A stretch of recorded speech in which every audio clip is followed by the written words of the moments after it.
En exécution de la décision du président de la République Félix Tshisekedi d'accorder les facilités de transport aux étudiants de la RDC, le ministre des Transports, Voies de communication et des désenclavements Chérubin Okende Senga a effectué une visite du site de l'université de Kinshasa. Question pour lui d'inspecter ce lieu qui devra servir notamment au parking des bus, mais également de cerner les facilités des modalités dans le cadre du projet Transacademia.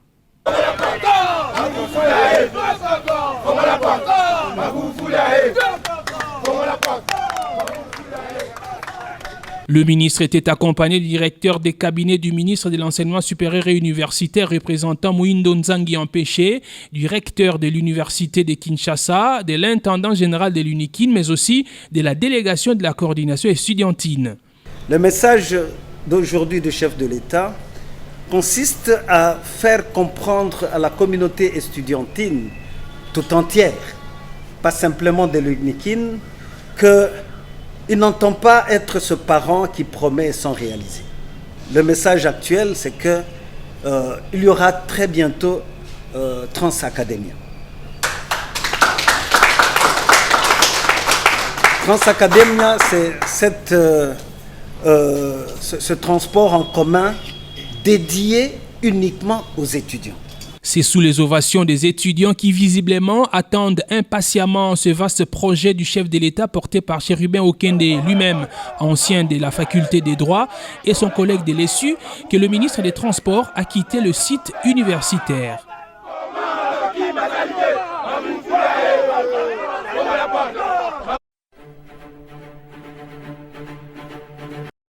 Membre du gouvernement dit des Warriors, le ministre des Transports, Voies des communications et des désenclavements, Chérubin Okende Senga, a comme ses collègues accompagné le Premier ministre à l'Assemblée nationale pour défendre le projet de loi des finances exercice 2022. Évalué à 10 milliards de dollars, ce projet de budget a soulevé plusieurs préoccupations des élus nationaux qui sont revenus notamment sur des questions liées au secteur des transports, l'épineuse problématique des embouteillages et la fermeture des ports privés illégaux et clandestins.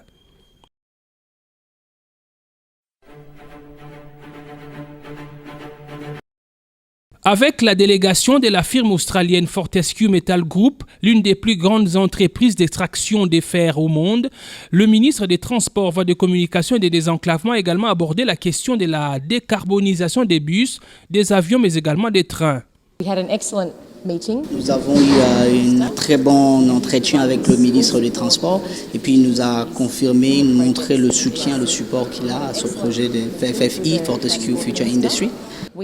Nous avons discuté de nos activités, des opérations que nous avons déjà au sein de nos entreprises qui sont là-bas en Australie, comment nous décarbonisons les trains, nous décarbonisons le bus et le locomotive de l'avion, bien sûr.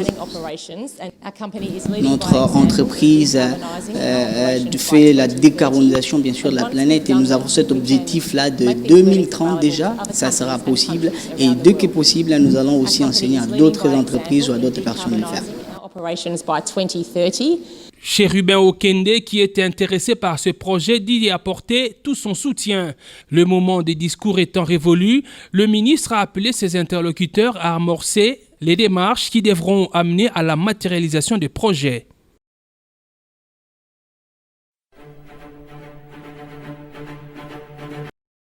Par visioconférence, le ministre des Transports, Voies de communication et des désenclavements, Chérubin Okende Senga, a pris part active à la 29e réunion du Conseil des ministres.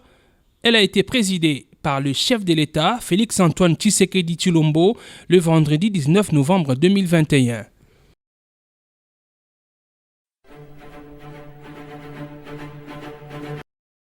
Ils ont revendiqué leurs droits lors du dernier passage du ministre des Transports à Matadi. Les chefs coutumiers, propriétaires des terres qui ont donné à l'État l'espace pour l'érection du pont Maréchal, accusent les dirigeants de l'organisation pour l'équipement des bananes à Kinshasa de spoliation de leurs terres. Ayant promis de le recevoir à Kinshasa, Chérubin Okende s'est entretenu avec ses détenteurs du pouvoir coutumier dans son cabinet de travail.